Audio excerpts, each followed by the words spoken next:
Bora para frente então para o pré-processamento de dados. Como eu já adiantei para você, tem colunas que são de mais, tem colunas que são de menos, e a gente vai precisar juntar tabelas, e você vai ver todo esse trabalho aqui agora nessa fase de pré-processamento, tudo bem? Bora para frente? Então vamos lá. Primeiro, a gente vai renomear algumas colunas, um trabalho para ficar um pouco mais entendível ali o que tem em cada uma das bases de dados. A gente vai fazer coisas simples, tá bom? Ó, no arquivo de livros a gente tem algumas colunas que não são necessárias, então a gente vai eliminar, tais como aquelas colunas que tinha lá o URL da imagem. A gente não vai utilizar isso aqui agora, tá bom?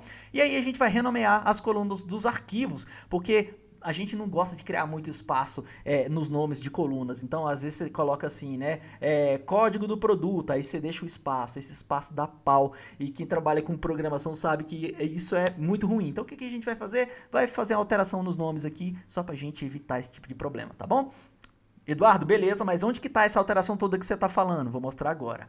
Primeiro, no livro Books, a gente vai manter somente essas colunas aqui, ó. O ISBN, o número único do livro, o título, o autor, o ano de publicação e a publicadora. Só isso aqui vai ser suficiente para a gente criar a nossa máquina preditiva. Depois a gente vai renomear. Ó, esse book title aqui a gente vai colocar só title, tá bom? Só título, tá? O books autor a gente vai colocar só autor, só para facilitar, beleza? O ano da publicação vai ser o quê? Ano. E a publicadora vai ser a própria publicadora, tá bom? Então, alteramos o nosso banco de dados de livros. Vamos fazer a mesma coisa com o banco de dados de usuário e o banco de dados de rating, tá bom? Então tem aqui usuário ID, eu coloco um underline só para manter o padrão, o location é location mesmo e age é age. O banco de rating é a mesma coisa, somente para que a gente mantenha os nomes como padrão. Executa essa célula, fizemos ali, passamos um batonzinho ali, e já mostramos, já arrumamos ali o nosso banco de dados. Então eu vou só mostrar de novo aqui o Books para você ver como as colunas agora estão arrumadinhas. Então quando eu olho aqui Books, eu tenho lá ó, só o title, só o autor, só o ano, tudo bem? Então agora está arrumadinho, a gente conseguiu organizar essa parada. Beleza, agora a gente vai fazer o seguinte, olha só. Nessa linha aqui, a gente vai fazer um trabalho que é o seguinte, a gente vai olhar a quantidade de ratings por usuário. Olha só, a gente vai ver que tem usuário que avalia pra caramba e a avaliação desse usuário é importante pra caramba também pra gente. Por quê? Porque, galera, a gente vai construir a nossa máquina preditiva com base nas pessoas que estão avaliando ali os produtos. Então, a gente vai querer pessoas que realmente estão ali interessadas em fazer uma avaliação e não simplesmente uma pessoa que foi lá, estava com raiva, foi lá, fez uma avaliação e pronto, foi embora, entendeu? Então, isso tudo vai ser decisão de negócio. A gente vai estar incluindo esse critério qualitativo de negócio aí nas nossas decisões também, para que a gente possa construir uma máquina preditiva mais afiada, digamos assim, tá bom? Não vamos deixar todos os valores, a gente vai cortar algumas coisas e você já vai ver o que é, tá bom? Olha só, exatamente nesse passo aqui o que eu quero mostrar para você é o seguinte, ó. Eu quero somente os livros cuja a gente tenha mais de 200 avaliações. Por que, Eduardo? Porque, cara, eu quero olhar só realmente aqueles livros que tem muitas avaliações. Eu não quero simplesmente um livro que teve uma avaliação e para que ele possa influenciar em todo o meu pacote. Eu quero olhar aqueles livros que têm mais avaliações para que eu construa uma máquina. É como se a gente estivesse fazendo um tratamento no dado ali, sabe? Tipo, o que eu faço com o outlier? Elimino. É mais ou menos isso que a gente está fazendo, só que com uma decisão um pouco mais discricionária. A gente está chegando aqui e está tomando essa decisão e como eu já falei para você, é isso aqui, ó, decisão de negócio, tudo bem? O que a gente está fazendo aqui, ó? Eu vou mostrar para você, ó, que eu quero os livros que contenham uma quantidade maior que 200 avaliações. Então, ó, eu estou criando a variável x e estou falando, ó, lá no banco de dados de ratings, eu quero pegar, ó, somente os IDs, somente os caras que fizeram mais de 200 avaliações. Por quê? Porque eu só quero aqueles caras que realmente estão preocupados. Porra, se o cara fez 200 avaliações, é porque é um cara que conhece ali meu marketplace, é um cara que tá ali comprando de forma ativa. Então eu quero esses caras. Mas não pode também ser poucas pessoas, né? Mas como o meu banco de dados é muito grande, eu tenho centenas de milhares de pessoas, pode ser que isso seja uma ideia bacana. É claro que eu já testei, essa quantidade é uma quantidade suficiente, tá bom? Vou dar uma olhada aqui para você, ó, mostro o X, o que é que veio aqui, ó. Eu trouxe aqui os IDs das pessoas que tiveram mais de 200 avaliações. Então, ó, o 1166, ele tem mais de 200 avaliações. Se você olhar aqui, ó, o 1166, ele tem aqui, ó, 40 mil avaliações. Então, esse cara avalia tudo e ele deve viver aqui no meu marketplace, tá bom? Isso é um trabalho também que você pode, inclusive, depois fazer uma filtrada também. Você pode pegar esse cara aqui e verificar, pô, o que é isso aqui? É uma empresa? O que é isso aqui? É uma escola? O que é isso aqui que tem esse tanto de avaliação? Você precisa ter esse negócio também. Ou é um robozinho, o cara criou um robozinho para sair fazendo avaliação no meu site. Então, isso tudo é decisão que você vai olhar também aí no seu marketplace, tá bom? Então, beleza, vou dar uma olhada aqui. Já mostrou aqui que tá certinho a nossa conta. Ó, eu peguei o ID do cara que avaliou mais de 200 livros. Nesse caso aqui, realmente o 1166 avaliou muito mais, ele é true. Então fizemos aqui uma marcação correta, tá bom? E aqui ele mostra aqui que aqueles outros caras que não tiveram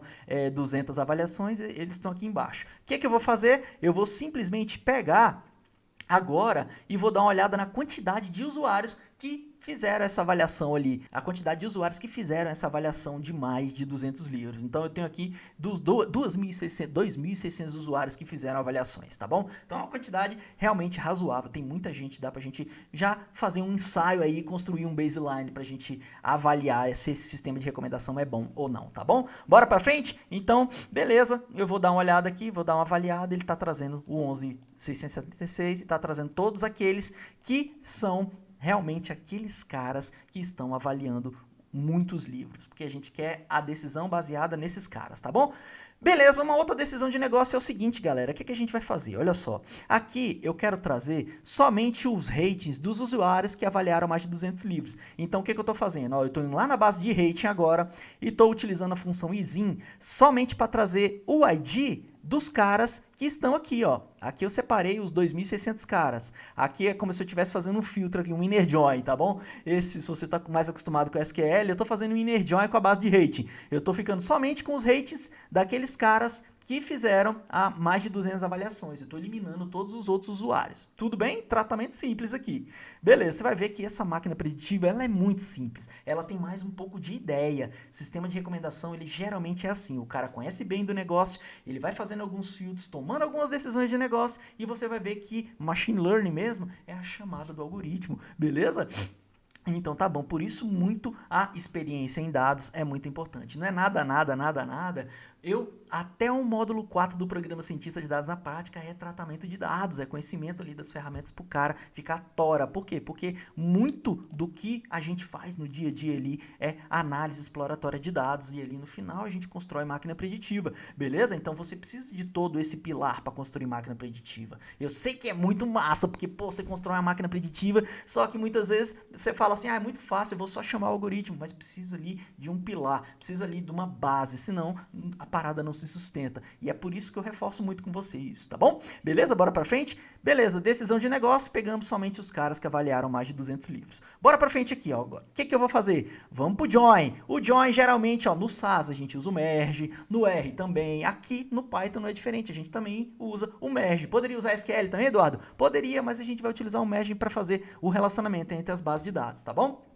O que é o relacionamento? É pegar informações que tem numa tabela que eu não tenho na minha tabela original. Então eu vou, faço um relacionamento entre elas por uma chave, né? E aí eu pego os campos que estão lá do outro lado. Vou te mostrar um exemplo aqui agora, olha só.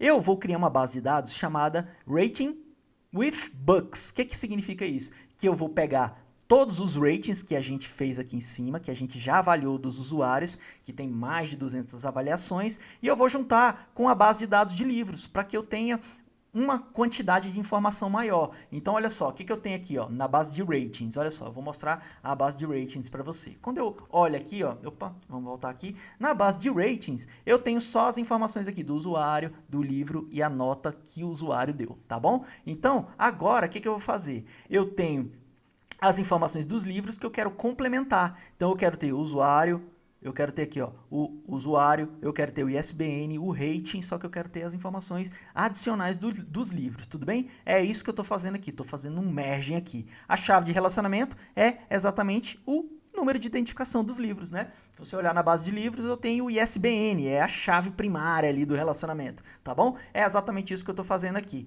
É o campo que estava comum entre as duas tabelas. O que eu tenho agora? Olha lá, eu tenho agora o usuário, o ISBN, que é o número único do livro, e agora eu tenho, o rate também, que já tinha na outra tabela, só que agora eu tenho os detalhes do livro, né? Então eu sei que esse cara aqui, ó, esse usuário, avaliou esse livro aqui, ó, como 10. Que livro é esse aqui, ó? É o Political Correct Bedtime Stories. Então, tá bom, um livro que foi lançado em 1994 pela John Wiley. Beleza? Então agora eu tenho mais informações. E assim eu vou enriquecendo a minha base de modelagem, a minha base que vai ser utilizada para treinar a nossa máquina preditiva, tá bom? Então, beleza, demos uma olhada aqui. Agora, o que eu vou fazer? Eu vou fazer uma engenharia de atributos. Nós vamos criar uma variável que mostra a quantidade de vezes em que o livro foi avaliado, em que o livro teve um rating, tá bom? Como que você vai fazer isso, Eduardo? Galera, com um SQLão aqui, ó, que eu tô fazendo um group by aqui, mas eu já vou explicar para você, ó. Eu vou criar um campo, uma tabela chamada number rating, tá bom? Essa number rating vai ter o quê? Vai ter o título do livro, vai ter o rating e eu vou mandar contar a quantidade de rating que teve. Simplesmente assim. Fiz um join lá e estou sumarizando os campos aqui para que eu tenha mais um campo. Esse campo é importante na hora que eu for fazer a máquina preditiva. O que vai ter então nessa number rate? Agora eu tenho aqui, ó, o título e a quantidade de vezes em que o livro foi avaliado. Então, olha só, esse livro aqui, ó, A Light in the Storms, A Luz na Tempestade, foi avaliado 36 vezes. Esse outro livro aqui, ó, só 9 vezes. E assim a gente fez lá com todos os livros que tiveram avaliação ali dos nossos, daqueles top 2.000 usuários lá que avaliaram mais de 200 vezes os livros da Amazon, tá bom? Então, beleza, esse livro aqui foi avaliado 27 vezes e por aí vai. Bora pra frente agora. O que a gente vai fazer? A gente vai pegar agora esse campo aqui, ó, que é o que eu deixei como rating. Como a gente já tem um campo de rating, eu vou chamar ele aqui embaixo de number of ratings, né? Porque na verdade ele é isso, né? É a quantidade de vezes em que a gente teve um rating, a quantidade de vezes em que ele foi avaliado. Simplesmente para a gente ficar com essas duas informações. Eu executo essa função, eu estou renomeando aqui. Estou usando aqui, ó, simplesmente um rename, tá bom? Estou renomeando esse campo e agora eu estou lá com o campo chamado Number of Ratings. Simplesmente foi isso que a gente fez aqui. Agora, a tabela final, o que a gente vai fazer aqui? Olha só, eu vou fazer a junção agora do Rating with Books, que é a tabela que tem o rate e as informações detalhadas do livro, com essa tabela que a gente acabou de criar, que é o Number de Rating, que eu quero colocar o quê no tabelão? Essa informação aqui que a gente acabou de criar, o Number of Ratings. Então a gente tem várias tabelas em que a gente vai tratando para chegar numa tabela final. Você está vendo o que é o pré-processamento de dados aqui, né, cientista de dados? Então, isso é muito interessante, isso é muito importante como base para você. Então, vamos simplesmente criar uma tabela chamada Final Rating, chamando esse número de rates em que o nosso livro teve avaliação. Então, ó, agora a tabela Rating with Books é o seguinte: nós temos o usuário, o livro e o rating, temos dados adicionais de livros e agora a gente colocou mais essa coluna que a gente criou aqui em cima, que é o Number of Ratings. Por que isso, Eduardo? Você já vai descobrir agora, quando a gente for criar a nossa máquina preditiva, que a gente vai usar essas informações, que elas são muito importantes ali, beleza? Bora pra frente. Galera, decisão de negócio, mais uma vez, estou trazendo um alerta aqui, que é bem interessante, olha só. Agora, a gente vai ficar somente com os livros que foram avaliados mais de 50 vezes. Por que, Eduardo? Porque eu não quero um livro que foi avaliado só uma vez também. Eu não queria somente aquele cara que fez uma avaliação e agora eu também não quero só livro que foi avaliado uma vez. Eu quero ter essa decisão. Então tá bom, eu posso ter essa decisão discricionária. Por que não 100? Por que não 200? Cara, discricionário é aí de acordo com o conhecimento aí, de acordo com o resultado que você está buscando, e isso pode ter total influência, tá bom? Isso aqui está nas costas do cientista de dados, beleza? O cientista de dados toma esse tipo de decisão, e a minha decisão foi 50, tá bom? Poderia ser 100, coloquei 50, somente para eliminar esses caras ali que fizeram 10 avaliações, até 49 avaliações eu estou eliminando, tá bom? Então, é exatamente isso que a gente vai fazer agora, ó, filtrar somente livros que tenham pelo menos 50 avaliações.